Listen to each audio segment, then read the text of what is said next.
Boa noite, pessoal. Boa noite a todos. Hoje a gente vai dar continuidade à aula passada em relação à ditadura civil-militar no Brasil. E ainda temos 2 mandatos e meio para tratarmos antes de eu passar a bola para a Betânia e para o Lucas, que vão assumir hoje com o assunto da Guerra Fria. Então, pessoal, eu vou enfatizar apenas alguns fatos da aula passada, principalmente a questão do milagre econômico, que eu coloquei muito para a gente na aula, que ele era mais uma cortina de fumaça que o governo civil-militar estava tentando fazer a economia do país reagir, mas a custos muito elevados. O que vai acontecer, o que vai nos trazer, esses custos vão ser cobrados lá na frente, né? O famoso ditado: aqui se faz, aqui se paga. Então, pessoal, nós temos aqui ó, o crescimento médio do PIB a 11%, chegando em 14% em 1973, e a inflação média não passava de 18% ao ano, que era absurdamente bom, visto que nos anos anteriores ela não diminuía de 25%. Então, nós temos um crescimento de 30% na indústria automobilística, trazendo investimento da Ford, da General Motors, da Chrysler, que eram todas empresas estrangeiras, e que começaram, após um projeto de lei, autorizar a fabricação de carros médios no Brasil, eles começaram a investir e trazer os seus investimentos para o país. Só que a gente tem que ter uma coisa em mente. Quem controlava essas indústrias, quem tinha concentração de renda, que é um dos pontos aqui que está no quadradinho em vermelho, era a classe média e a classe alta. Então, a gente vai ter uma concentração de renda desses lucros, né, desses produtos, na mão das classes mais elevadas, enquanto a população mais pobre, a população de classe baixa, sofria muito com o salário comprimido.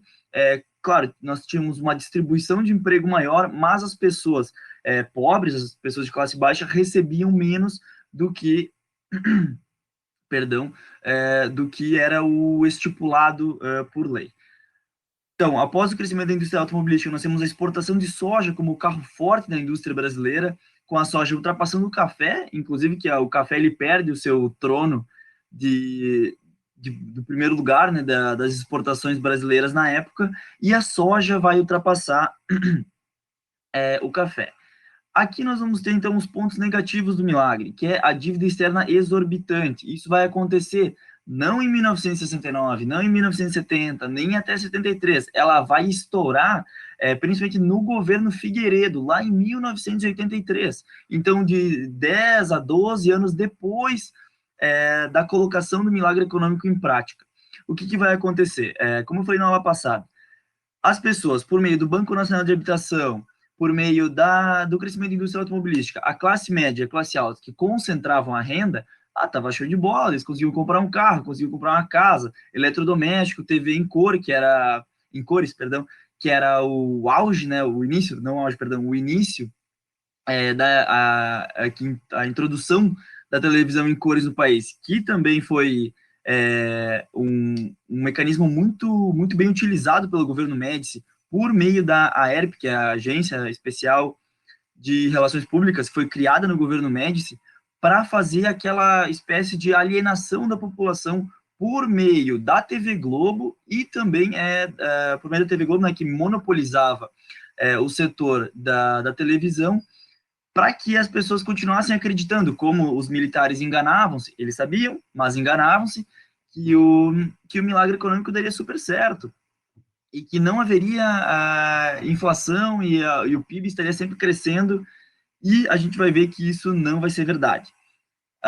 Nós temos aqui, ó, essa questão é muito importante, pessoal. O PIB, ele continuava crescendo. O PIB per capita, que é aquela por cabeça, ele também continuava altíssimo, baixo de bola, mas isso não quer dizer que o país está utilizando esses recursos no investimento na educação, no investimento na saúde, no investimento habitacional, e principalmente ele não está preservando seus recursos naturais, não está investindo também na indústria. Então, o país, isso não quer dizer que o país está crescendo, ele está acumulando renda, mas a população não está tirando proveito dessa renda, nós não temos os serviços básicos para a população aproveitar, e aí os índices, os medidores de qualidade, eles não vão subir, eles vão estagnar ou vão diminuir.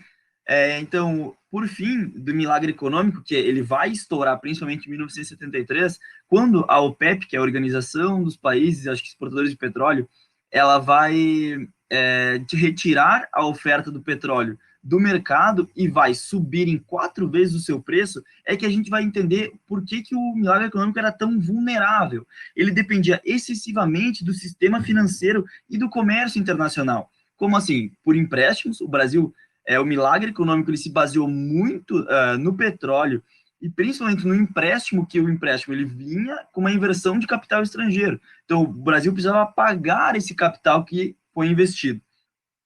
E ele também dependia muito das exportações, que a soja ela vai exportar, mas ele precisava de uma exportação exponencial a cada ano, e isso não vai acontecer. Então, o milagre ele não vai se sustentar por muito tempo.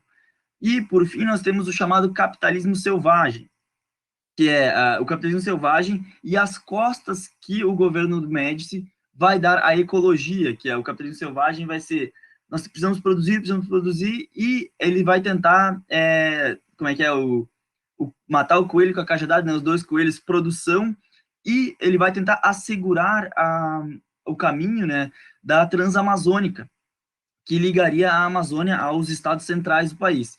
Só que o que a Transamazônica faz? Além de destruir o meio ambiente, ela vai apenas encher os bolsos das empreiteiras que vão assumir essa obra.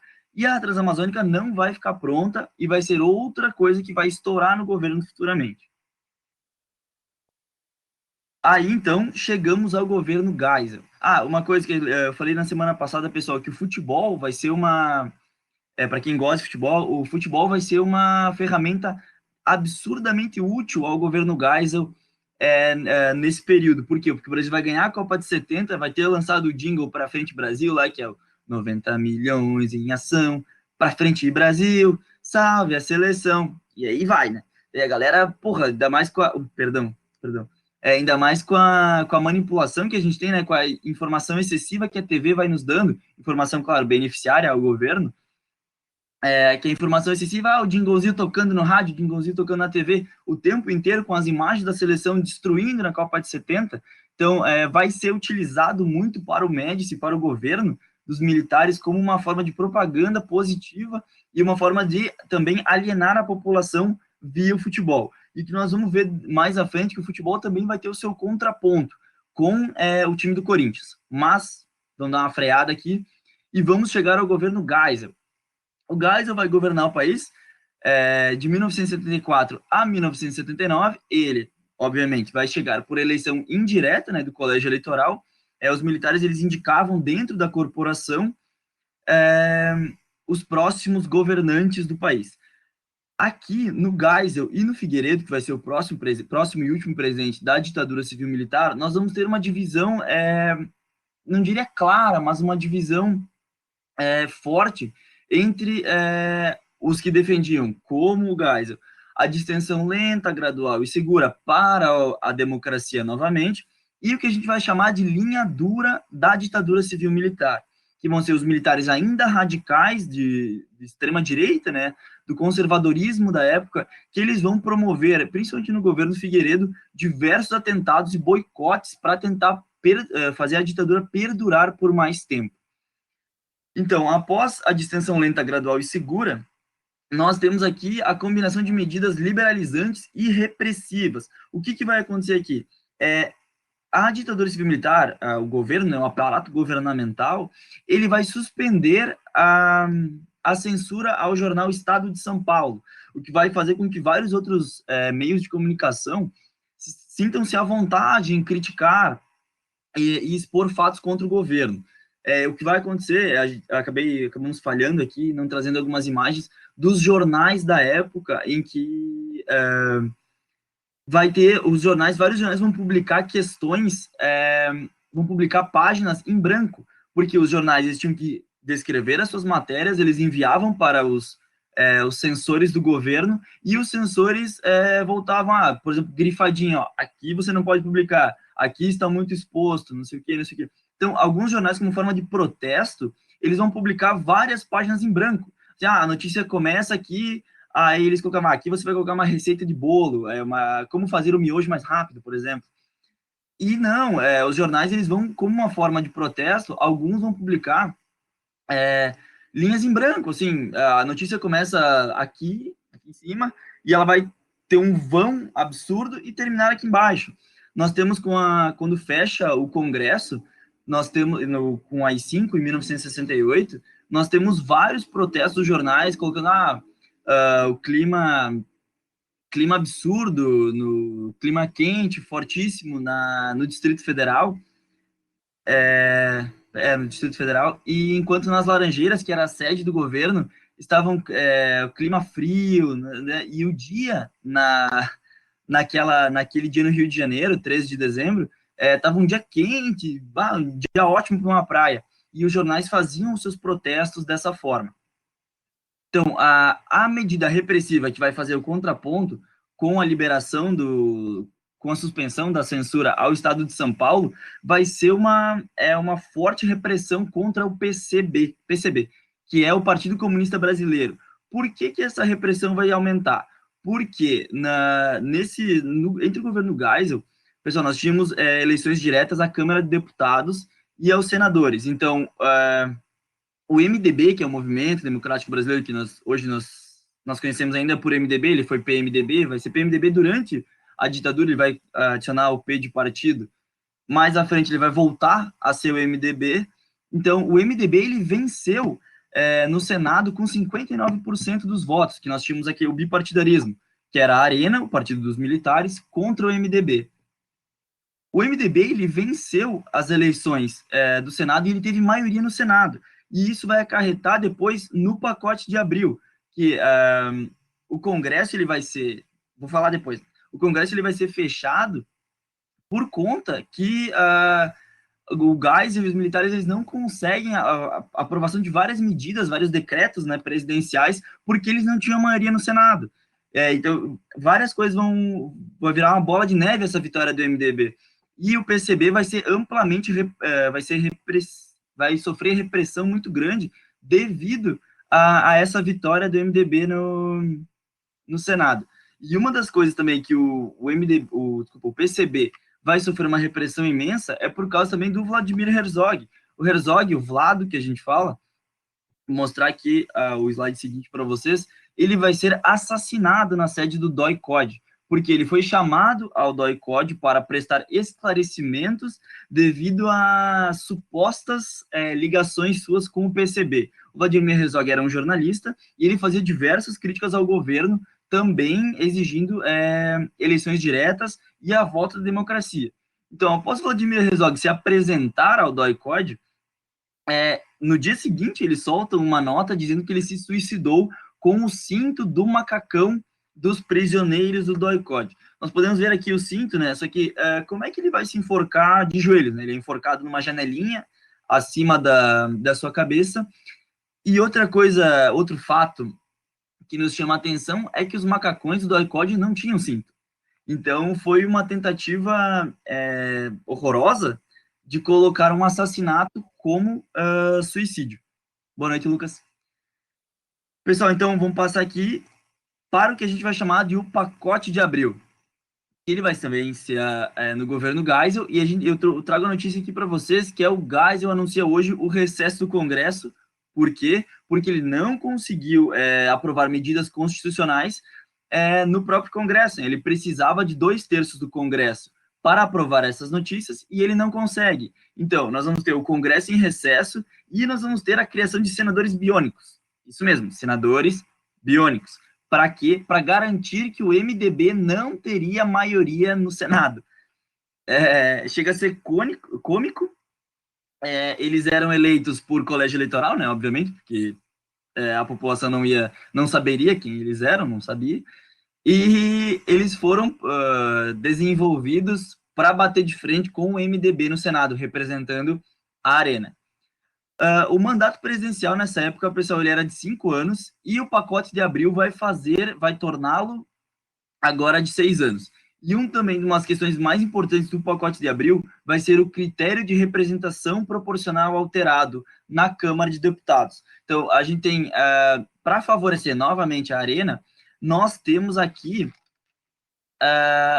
o favorecimento, né, o peso maior dos deputados dos estados do Nordeste, porque os estados do Nordeste eram os que favoreciam mais a arena no Congresso e no Senado. Então, nós vamos ter essa mudança imposta, né, outorgada pelo presidente, para que a Arena tivesse maioria e aprovasse os projetos propostos pelo governo.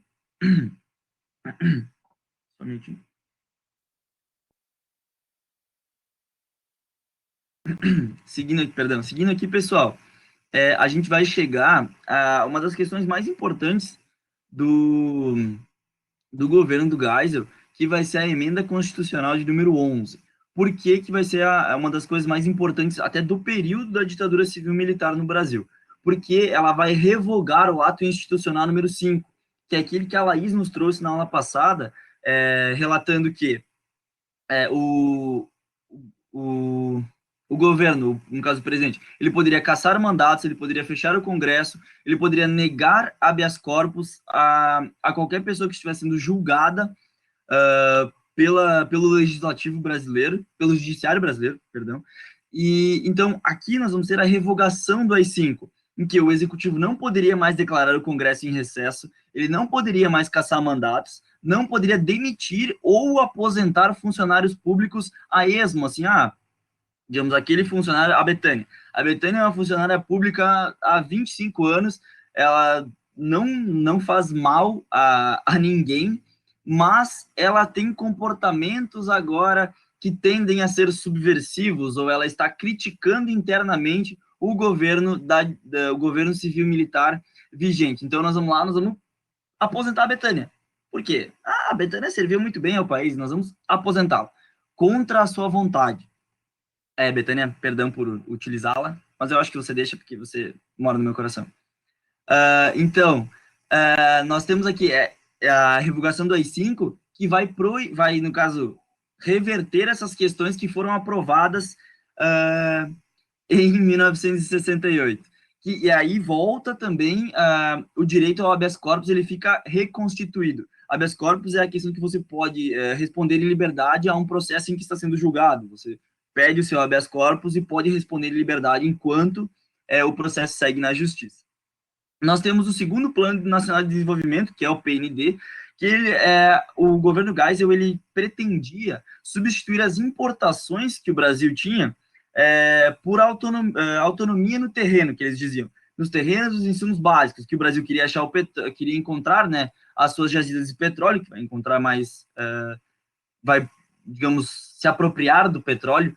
Uma coisa, por quê? Quando nós temos um milagre econômico, o Brasil importava muito petróleo, certo?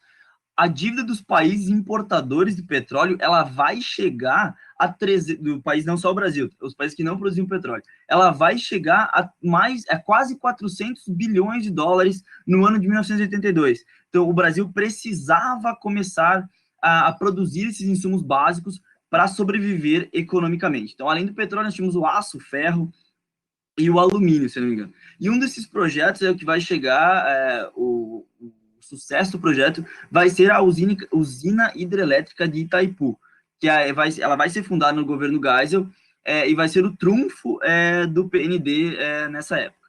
O PIB ele estava crescendo, teve média anual de 6,7% de crescimento entre 74 e 78, e a inflação ela subiu em média de 37,9%. Olha, aqui nós temos já começando a estourar na mão do governo seguinte a questão do próprio milagre econômico. A inflação subindo, o que o governo vai fazer? Eles vão tentar conter a inflação vendendo os bens produzidos pelas estatais a preços abaixo do custo, o que vai fazer com que as estatais fiquem deficitárias. E qual que vai ser a solução do Brasil para isso? Mais empréstimos, devido ao crescimento da dívida externa. Então, é assim que o Ernesto Geisel ele vai entregar o governo a João Figueiredo. Pessoal, Figueiredo ele vai ser o último ditador do governo do Brasil, perdão. Então, o Figueiredo ele vai ser eleito também de forma indireta pelo colégio eleitoral dos militares. O Figueiredo também era da, digamos, eu não gosto dessa palavra, mas vamos usar essa expressão. Ele era da linha branda do governo, porque ele teve também muita oposição da linha dura, que eu comentei há pouco, que eram os militares radicais de extrema-direita e ultraconservadores, que eles queriam perpetuar a ditadura civil-militar no país. Então, a duração do governo do Figueiredo ela vai ser de 6 anos, como foi aprovado no pacote de abril, 79 a 85, e uma das primeiras questões que o Figueiredo aprova, que o governo aprova, vai ser uma coisa que era pedido da oposição, que era a lei de anistia para os movimentos revolucionários, como o MR8, que sequestra o Charles Burke Elbrick em 69, em troca dos presos políticos. Ele vai pedir anistia também aos artistas que estavam foragidos, ao próprio João Goulart, que estava foragido do país também, porque ele estava sendo perseguido após o golpe de 64. Só que a gente tem a questão que o Figueiredo, o governo, ele vai aprovar a lei de anistia, mas para todos. Essa é uma questão que é muito tratada atualmente, por quê? Porque volta sempre a questão da memória de um país.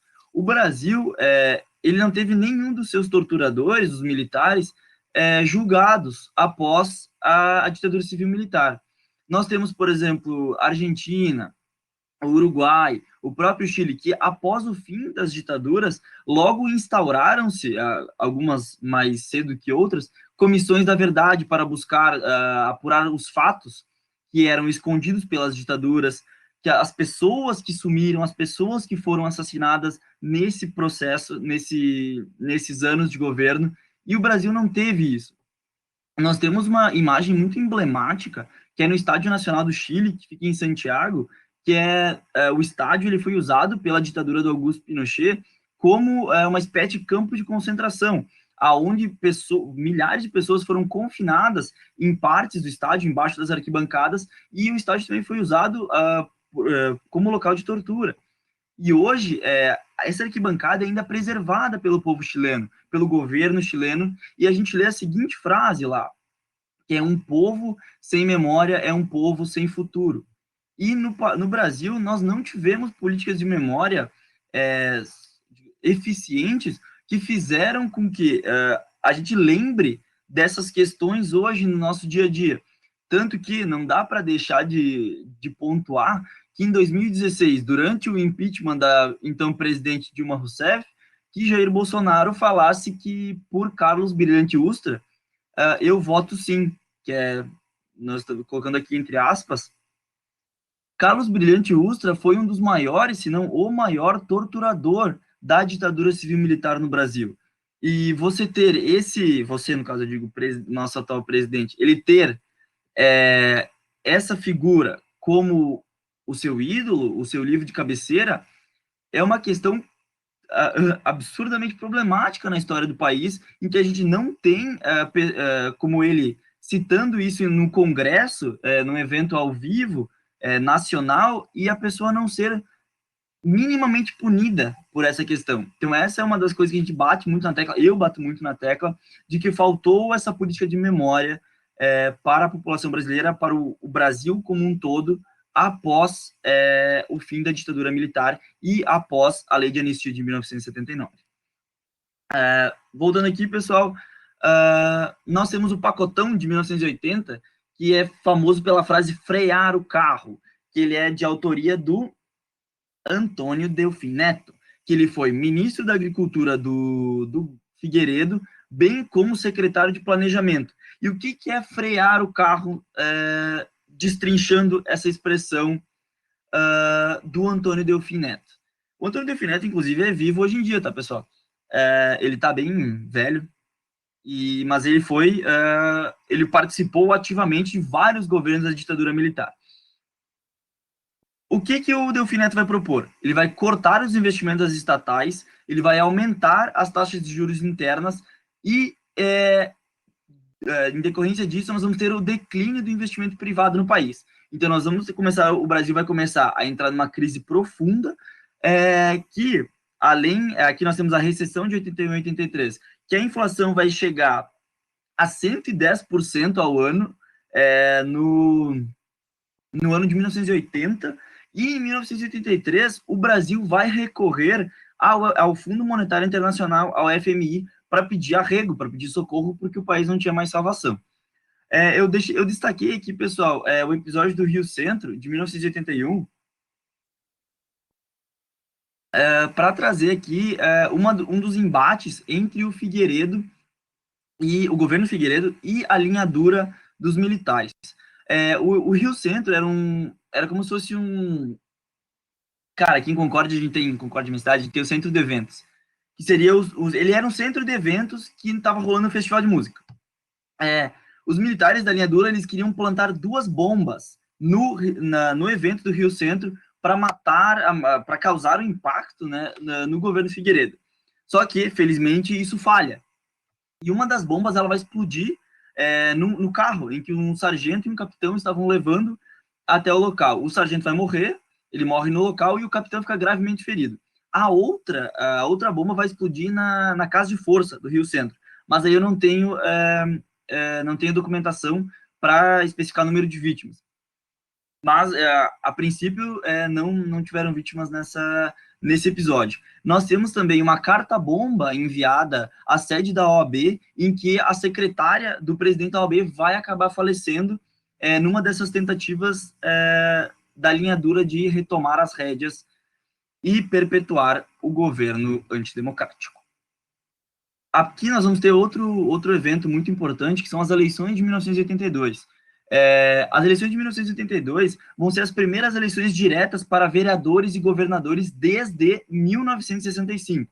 Então, 17 anos depois, nós vamos ter novamente eleições diretas para vereadores e governadores. Nesse meio tempo, a Arena, que é o Partido dos Militares, ela vai se dissolver e vai se tornar o Partido Democrático Social, o PDS, que é de onde vai vir o opositor do Tancredo Neves nas eleições de 1985, que é o Paulo Maluf, chamado de filhote da ditadura por Leonel Brizola.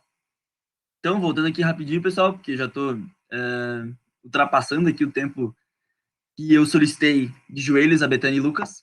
As eleições de 1982 vai ter várias curiosidades. Primeiro, o governo vai criar o voto vinculado, novamente como uma forma de tentar enfraquecer a oposição, principalmente o MDB. Eles vão criar o voto vinculado, que seria que os membros teriam que votar, a população teria que votar nos membros do mesmo partido em todas as casas, vereador, governador, em todas as caixinhas de votação, senão o voto não seria contado. Nós vamos ter um recorde de votação nesse ano de 48 milhões de pessoas votando, mas, mesmo assim, o PDS vai garantir a maioria no Senado e na Câmara de Deputados, com 46 cadeiras no Senado e 235 cadeiras na Câmara contra 200 do MDB. Então, ainda a gente vai ter uma presença muito forte do movimento pró-governo na política. Acabei esquecendo, na emenda constitucional número 5, quando revoga o AI-5, a gente também vai ter o fim aqui, mais à frente, do bipartidarismo. O bipartidarismo vai acabar e a gente vai ter a formação de uma frente ampla que vai exigir as diretas já em 1983. Que nós vamos ter a criação do Partido dos Trabalhadores, hoje que a gente chama pela sua sigla, né, o PT. Nós vamos ter a formação da CUT, que é a Central Única dos Trabalhadores, da CONCLAT, que é da Conferência Nacional da Classe Trabalhadora, que depois vai ser a Central, o Centro Geral dos Trabalhadores, Central Geral dos Trabalhadores. E nós vamos ter dessas aqui, ó, do PT, que agora vai ser o PMDB, eles adicionaram o partido ao Movimento Democrático Brasileiro, o PDT, a CUT e a CONCLAT, nós vamos ter essa frente ampla exigindo as diretas já no país.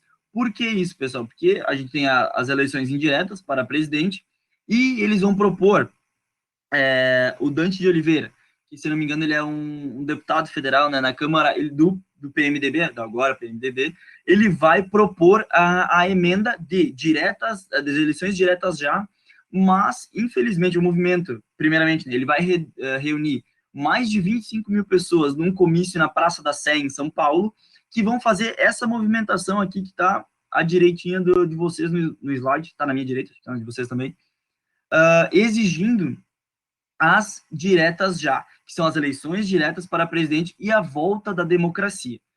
Infelizmente, a emenda Dante de Oliveira não vai passar por 22 votos. Ela vai ter 298 votos a favor e ela precisava de 320 dos totais, se não me engano, de 470 ou 480 votos da Câmara de Deputados. Pessoal, antes de acabar aqui, lembra que eu falei uma curiosidade bem rápida sobre futebol, que aqui eu trago a página do meu grande amigo confederado Diogo, que ele esteve presente na última aula e me ajudou bastante com fontes e bibliografias para essa aula trazer o contraponto da utilização do futebol. Porque em 1982 nós vamos ter a criação da democracia corintiana, que ficou muito famosa, porque no ano anterior, o presidente em exercício, ele era praticamente um ditador, e ele queria perpetuar, como os militares, ele queria perpetuar o seu domínio sobre o clube paulista. E o Corinthians vai ter campanhas horríveis, ridículas nos campeonatos, e por isso, no ano seguinte, ele vai ser deposto e vai entrar um novo presidente que, olha lá, ele coloca um sociólogo como diretor de futebol. Vou pegar o nome dele aqui bem certinho, que é... um minutinho. Aqui. Que é o Valdemar... desculpa. O Adilson Monteiro Alves. Valdemar Pires era o presidente e ele coloca o Adilson Monteiro Alves como sociólogo. Como diretor de futebol do Corinthians. E vai se instaurar, com a ajuda de vários jogadores, como o Casagrande, que é o Casão, ele é comentarista hoje na Rede Globo, de futebol. O Sócrates, que ficou muito famoso, porque eles eram jogadores politizados. Eles pediam as diretas já, eles participaram das diretas já, pedindo a volta da democracia no país. Então, com a ajuda desses jogadores e do movimento de isonomia dentro do clube, que o voto do roupeiro valia o mesmo voto dos jogadores, da direção, todo mundo votava pelo melhor andamento do clube. Então, em 2 anos, até 1984, o Corinthians vai fazer belas campanhas nas competições nacionais, nas competições estaduais, por causa da democracia corintiana, que ficou muito conhecida e muito apoiada pelos jogadores e muito admirada por nós hoje. Então, o movimento vai acabar em 1984, quando os jogadores eles vão partir para outros clubes, mas aqui nós temos um exemplo perfeito de que futebol e política se misturam. Olha o que está acontecendo no Internacional hoje, né? Falando aqui como torcedor. E como pode ser bom, como pode ser ótimo e como pode ser horrível. E nós temos vários exemplos hoje em dia, como no passado, como foi com o Médici utilizando da seleção na Copa de 1970 como propaganda pró-governo. Pessoal, então, para acabar, aqui, nós vamos ter a dívida externa do Brasil em 91 bilhões de dólares em 1984. Nós vamos ter um respiro, que vai ser o crescimento da exportação, a diminuição do preço do petróleo. Então, a gente teve uma leve, pequenininha reativação econômica, mas é nesse ano que nós vamos ter a inflação mais alta de todo o período da ditadura, que além do PIB estar em queda de 1,6% ao ano, uma média de 1,6% ao ano, a dívida externa, além da dívida externa de 91 bilhões de dólares, nós vamos ter a inflação em 223% ao ano. Pessoal, então, em 1985, o Tancredo Neves, numa chapa que ele tem o José Sarney, que também era do PDS, do movimento, no caso, dissidente do PDS, o José Sarney, ele vai ganhar as eleições de forma indireta em 1985 para a presidência do país, e aqui nós vamos ter o fim da ditadura civil-militar. Uma curiosidade é que o PT, o Partido dos Trabalhadores, salvo 5 de seus dissidentes, no caso que votaram a favor do Tancredo, o PT se isentou da votação indireta, né, a votação no Congresso. O Tancredo Neves, a chapa do Tancredo Neves amassou a chapa de Paulo Maluf e do PDS, mas o Partido dos Trabalhadores se recusou a participar da votação por defender eleições diretas e por ser um dos precursores das diretas já. Pessoal, então, aqui, após eu utilizar muito mais o tempo que eu tinha prometido, peço perdão a Betânia e Lucas, a gente acaba a questão da ditadura civil-militar no país, no Brasil, né, na nossa história, e também é a minha última aula esse ano no desafio, então eu agradeço muito a todo mundo que participou, que nas aulas, assistiu todas as aulas, e estamos no YouTube para quem precisar. Betânia e Lucas, por favor, assumam aqui. Valeu, pessoal, muito obrigado, boa prova para vocês e bom final de ano. Abraço.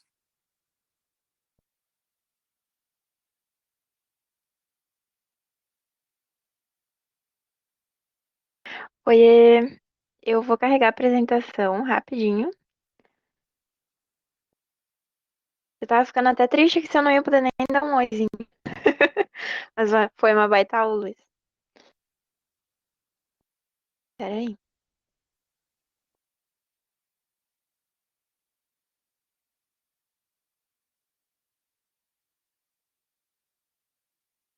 Tá carregando.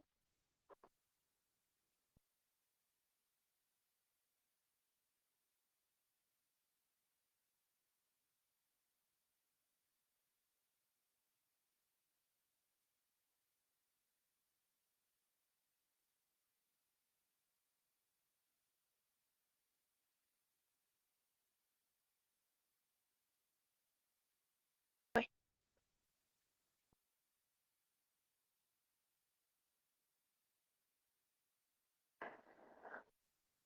Então, boa noite, pessoal. Tudo bem? É, eu acho que agora vocês estão me vendo, né? Aí, agora foi. Espero que vocês estejam bem, né? Ninguém me respondeu ali antes, mas tudo bem. Não vou levar pro coração. E aí, agora a gente vai falar sobre um outro tema. A gente vai sair de história do Brasil, mas nem tanto, né? Porque vai relacionar bastante. E vai entrar no período da Guerra Fria. A gente vai estudar o período da Guerra Fria. Que sinto dizer pra vocês, infelizmente ou felizmente, não é a música de Sorriso Maroto, aquela Guerra Fria, tá? É o contexto histórico mesmo. Então, vamos lá. Peraí que eu não tô conseguindo passar. É, primeiro, antes de. É massa essa música, real. Antes de começar, então, a entrar propriamente no período, a gente precisa ver os antecedentes, a gente precisa entender o que estava acontecendo nesse contexto, o que estava sendo é, organizado, que alianças eram essas, como que se formou tudo isso. E para isso, é massa a gente pensar, em primeiro lugar, na crise do eurocentrismo. E quando eu digo isso, o que que eu quero dizer? Vamos voltar um pouquinho. Quando a gente estudou a Segunda Guerra Mundial, e principalmente o fim da Segunda Guerra Mundial, a gente vai ter, antes disso, o imperialismo europeu se destacando na Ásia, na África, na América.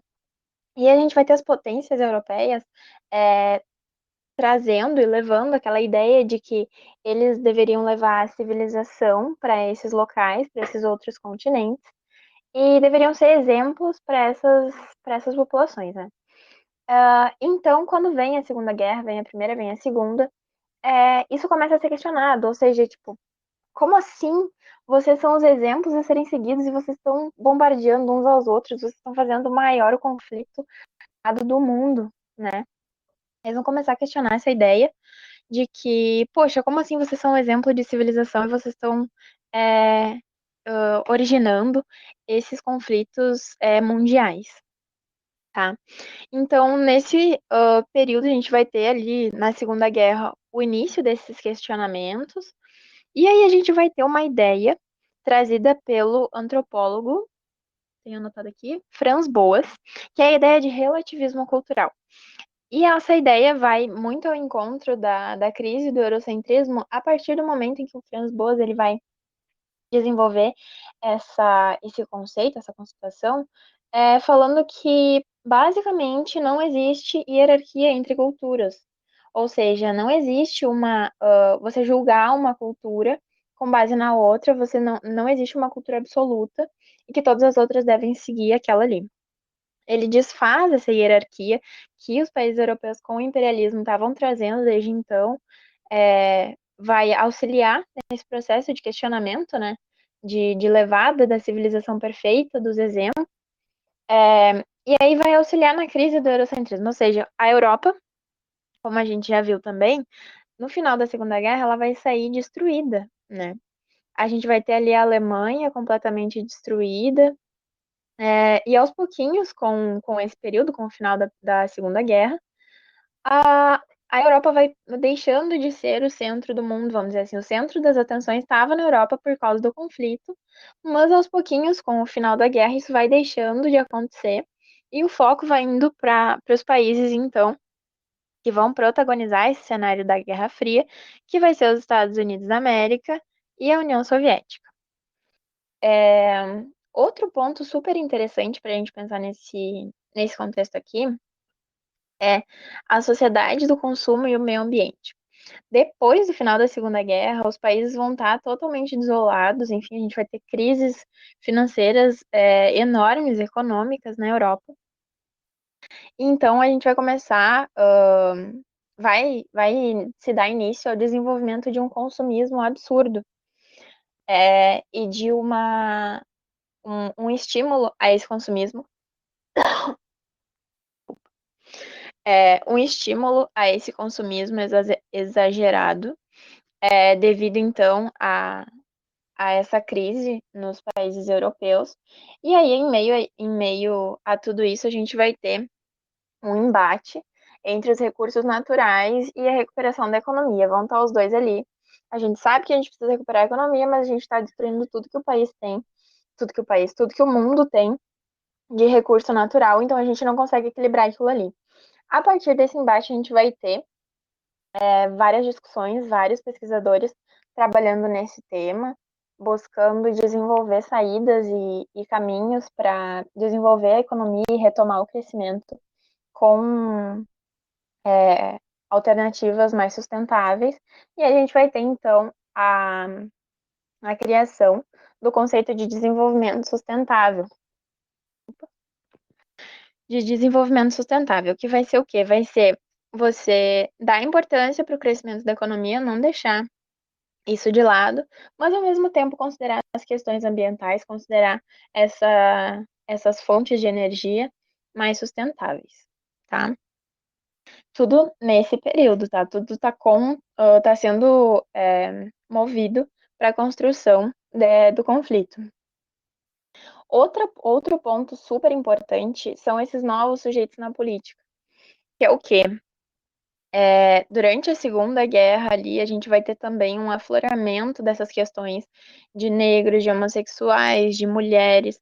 Eles vão sofrer muito com os campos de concentração, com o nazifascismo, e a partir desse momento, então, a gente vai começar a ter uma visibilidade maior desses grupos, uma união maior desses grupos, tanto no contexto quanto posteriormente na historiografia, no estudo desse período, a gente tem então um foco maior nesses grupos sociais, tá? Isso tudo é base, é antecedente para o período da Guerra Fria. E aí, então, a gente vai chegar neste conflito, entre aspas, que é a Guerra Fria. Por que que eu estou dizendo conflito, entre aspas, né? A Guerra Fria, ela vai ser, como muitos livros vocês já devem ter visto, denominado, descrevendo, um conflito não declarado, ou seja, uma guerra sem armas, quase isso. E eu digo quase isso porque depois a gente vai ver que tem arma nuclear, então não é sem arma, né? Então ele vai ser um conflito não declarado entre os Estados Unidos e entre a União Soviética, tá? Vai se chamar fria, vai ter essa denominação justamente por não ser um conflito armado tipo a Segunda Guerra Mundial, de ter combate com armas, com várias tropas. Não, isso não vai ter. Então, por isso ela vai ser chamada de uma Guerra Fria.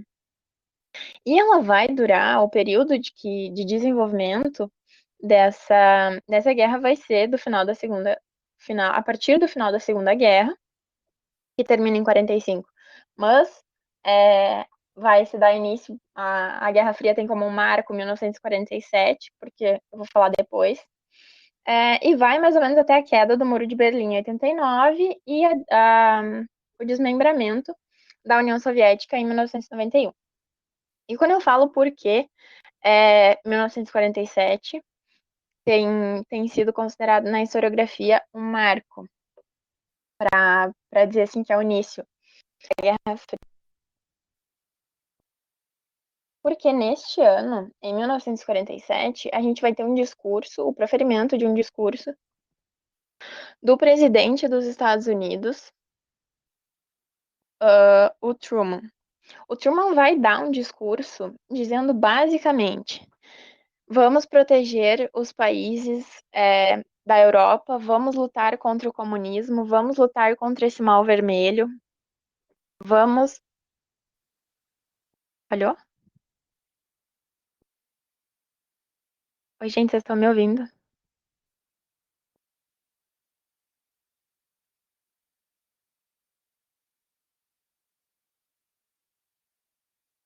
É.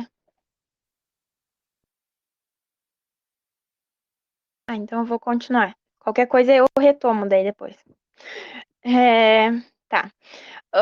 Então o Truman vai dar esse discurso e vai dizer assim, ó, não, a gente tem que erradicar esse mal do mundo, a gente tem que lutar contra esses vermelhos, a gente tem que expulsar o comunismo e tal.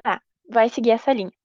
A partir disso, então, esse discurso vai ser tomado como o início da Guerra Fria. Por quê? Porque ali a gente vai ter o início do embate ideológico. E que embate ideológico é esse?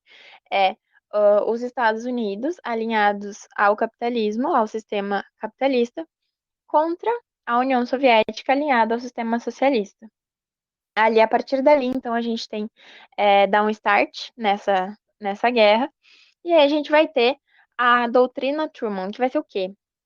Depois o Lucas vai comentar de novo com vocês um pouquinho melhor, mas vai ser o quê? Vai ser uma espécie de.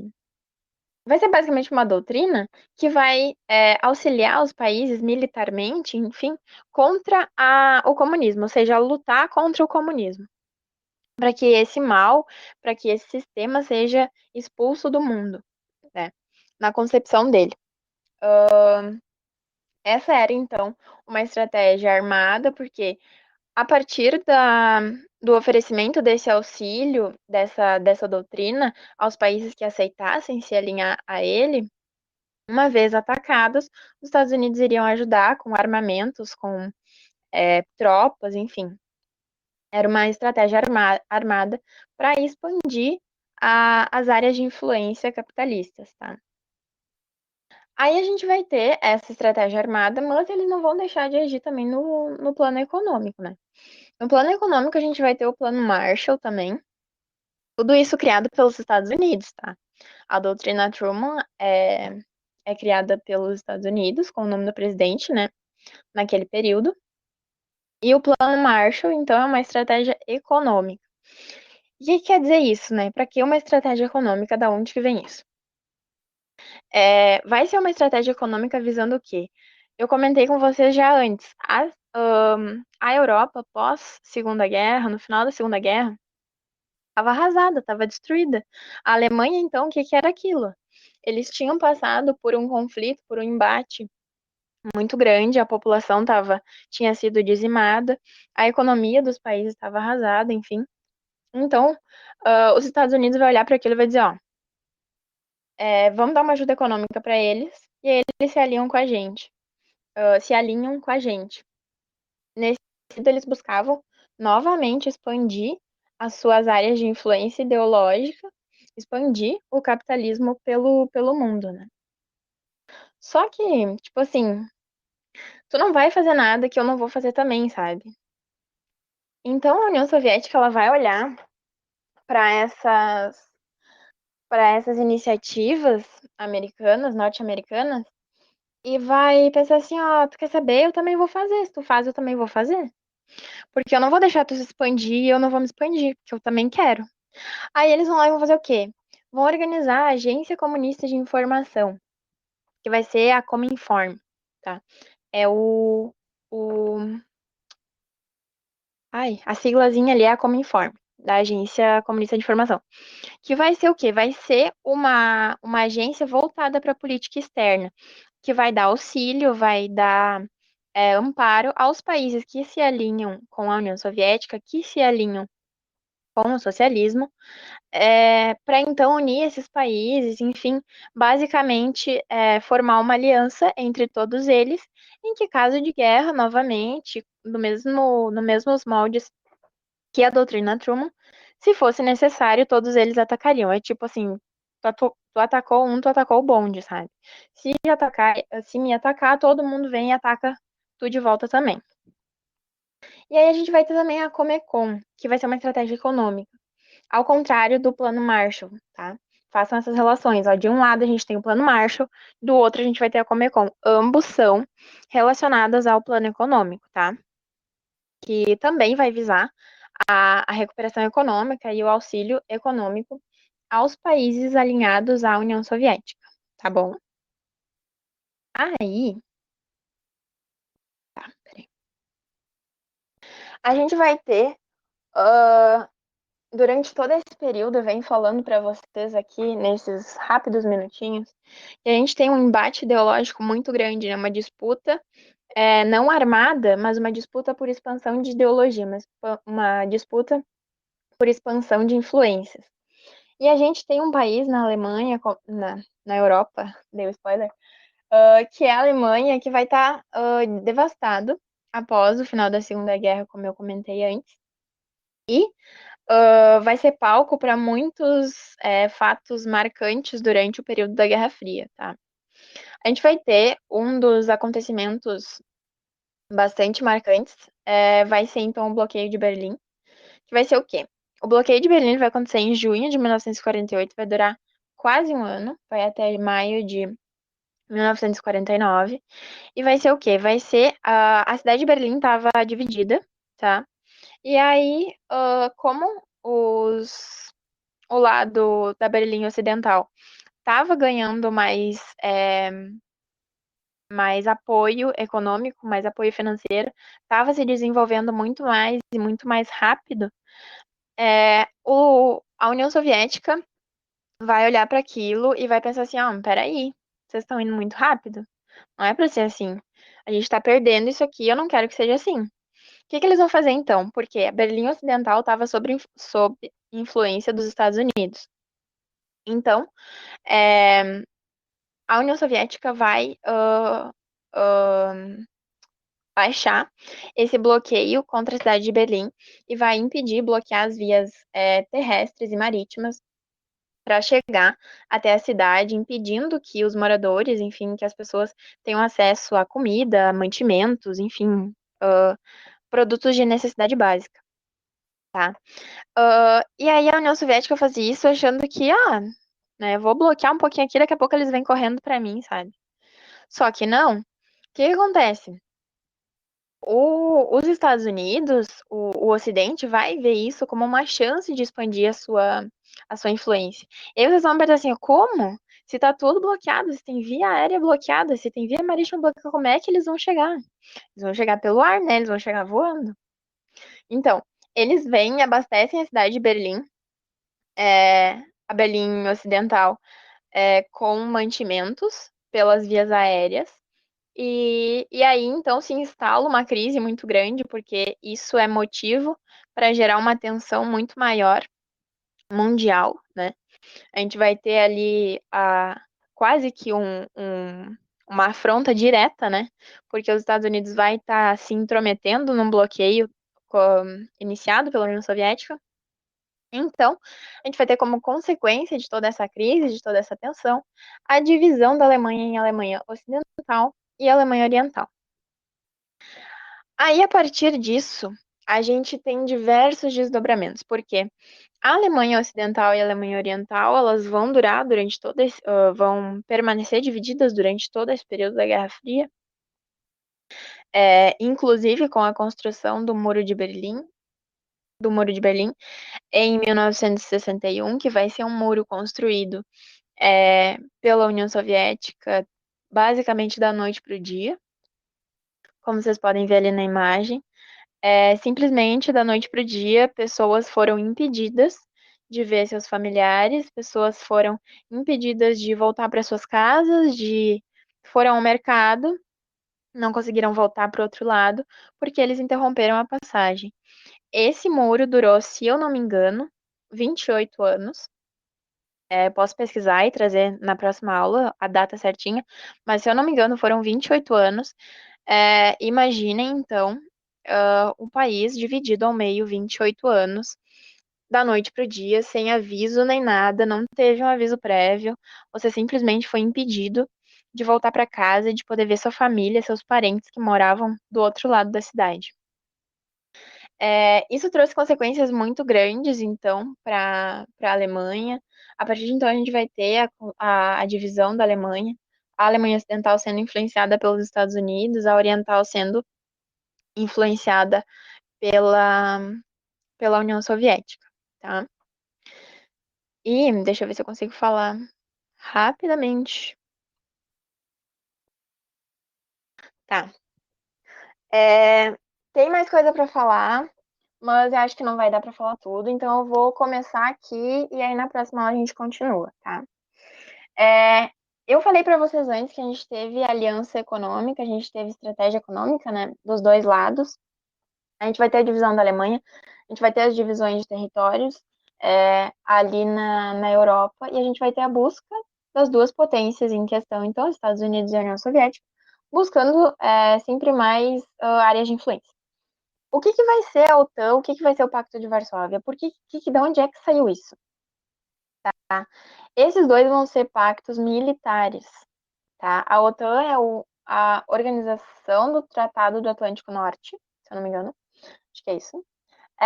E o Pacto de Varsóvia, então, é o Pacto de Varsóvia, que foi organizado pela União Soviética, tá? E a OTAN pelos Estados Unidos. São estratégias militares que vão, então, dividir a Europa novamente, alinhando países que apoiavam e seguiam a linha do Ocidente, a linha dos Estados Unidos, e alinhando países que seguiam a linha da União Soviética. Aqui no mapa, eu não sei se vocês conseguem ver muito bem, mas o que está em verde aqui são os países que são capitalistas alinhados aos Estados Unidos e membros da OTAN, tá? Porém, vale lembrar que nem todos os países capitalistas faziam parte da OTAN ou fazem parte da OTAN. Esses em amarelo aqui, ó, eles são países alinhados ao capitalismo, tá? Mas eles não fazem parte da OTAN nesse momento. E aí, aqui os que estão em rosa são parte do Pacto de Varsóvia. E aqui o que está em vermelhinho é a Iugoslávia. Vai ser alinhado ao socialismo, porém não vai fazer parte do Pacto de Varsóvia, tá? A gente vai ter, então, esses dois pactos trazendo essas alianças militares e, novamente, essa ideia de proteção e de união entre esses países, trazendo a noção de que se você atacasse um deles, todos os outros iriam para cima de você. E lembrando, muito importante também, que aqui a gente tem esses países em verde que são membros da OTAN, como eu expliquei agora para vocês, mas a gente tem também os Estados Unidos, né, óbvio, como membros, e o Canadá. O Canadá também, ele não está aparecendo aqui no mapa, mas ele também faz parte da OTAN, tá? Eu acho que por hoje é isso. Não sei se eu não passei muito rápido alguma coisa. Mas na semana que vem a gente vai continuar com esse conteúdo, tá? Qualquer coisa a gente pode retomar qualquer uma das partes que eu falei aqui agora. Roubei todo o tempo do Lucas, não deixei ele nem dar um oi. Mas a gente continua na semana que vem, então. E aí eu acho que é isso. Tranquilo. Então tá, pessoal. Obrigada, viu? Obrigada por terem vindo, obrigada por terem ficado até agora aqui. E até semana que vem.